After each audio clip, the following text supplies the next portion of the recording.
छात्रों, कक्षा 9वीं में हमारा अध्याय 3 परमाणु और अणु इसके बारे में पढ़ रहे हैं। तो इसका आप लोग पढ़ चुके हो। तो इसमें एक महत्वपूर्ण प्रश्न है, अणुभार किसे कहते हैं। तो अब अणुभार किसे कहते हैं, तो सबसे पहले आपको अणु सूत्र उत्तर के बारे में मालूम होना चाहिए कि अणु क्या है। तो कोई भी जो परमाणुओं, दो या दो से अधिक परमाणुओं के समूह से जो अणु बनते हैं तो उसको बोलते हैं अणु। तो जैसे कि एक उदाहरण आप ले सकते हो, उदाहरण है पानी। पानी का एक अणु का जो सूत्र है वो H2O है। तो अणुभार क्या होगा कि किसी भी अणु में जितने भी परमाणु उपस्थित हैं,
किसी भी अणु में भाग लेने वाले सभी परमाणुओं की संख्या को उस अणु का अणु संख्या के योग को, परमाणुओं की संख्या के योग को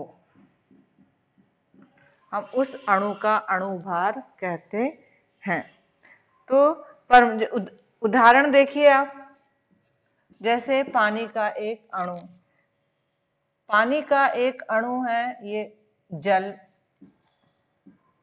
तो इसमें हाइड्रोजन के कितने परमाणु हैं? 2, ये 2 लिखा है, और ऑक्सीजन का 1।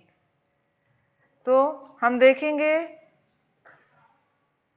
कि यहां पर परमाणुओं की संख्या के भार को, ये थोड़ा सा वो हो गया है, संख्या जितने भी परमाणु हम भाग ले रहे हैं उसके परमाणुओं के भार को, जैसे हाइड्रोजन की यहाँ पर देखते हैं एक परमाणु का भार है 1, तो 2 का 2 होगा। ऑक्सीजन के एक परमाणु का भार है 16। तो इस प्रकार हम देखते हैं कि जो जल का अणुभार होगा वो कितना होगा? 18। कितना होगा? 18। इसको ग्राम कह सकते हैं, ग्राम में नापते हैं तो ग्राम आणविक द्रव्यमान कहलाता है। तो परमाणुओं की संख्या और उसके भार को उस अणु का क्या बोलेंगे? हम अणुभार कहते हैं। फिर हमारा क्वेश्चन होता है दूसरा कि जैसे मान लो आपने एक ये H2O, H2S, carbon dioxide, magnesium oxide, ये जो चारों हैं, इनमें ये जो सूत्र लिखे हैं इनमें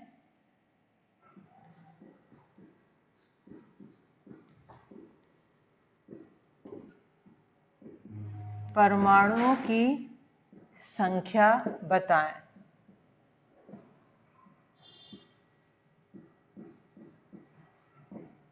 इनमें परमाणुओं की संख्या बताएं। तो आपको परमाणु की संख्या कैसे गिनना है?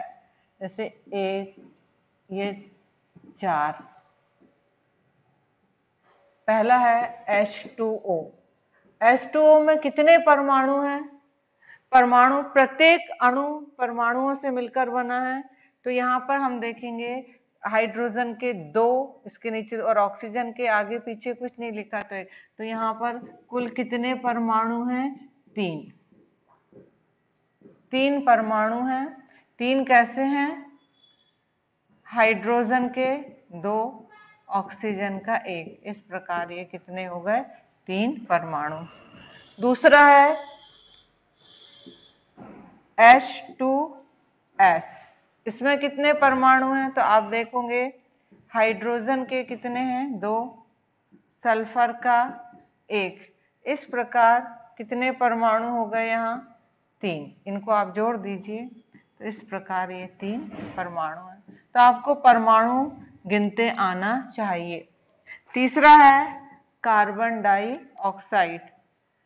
अब आप बता सकते हो कार्बन डाइऑक्साइड में कार्बन का 1, ऑक्सीजन के 2। यहाँ भी कुल कितने परमाणु हैं? 3। एक और उदाहरण दिया है मैग्नीशियम ऑक्साइड, MgO में कितने परमाणु हैं? आप गिनेंगे मैग्नीशियम का 1, ऑक्सीजन का 1। इस प्रकार कितने परमाणु हो गए टोटल? 2 परमाणु। और महत्वपूर्ण प्रश्न है जिनको कि आपको खुद हल करना है। परमाणु और अणु में अंतर बताइए।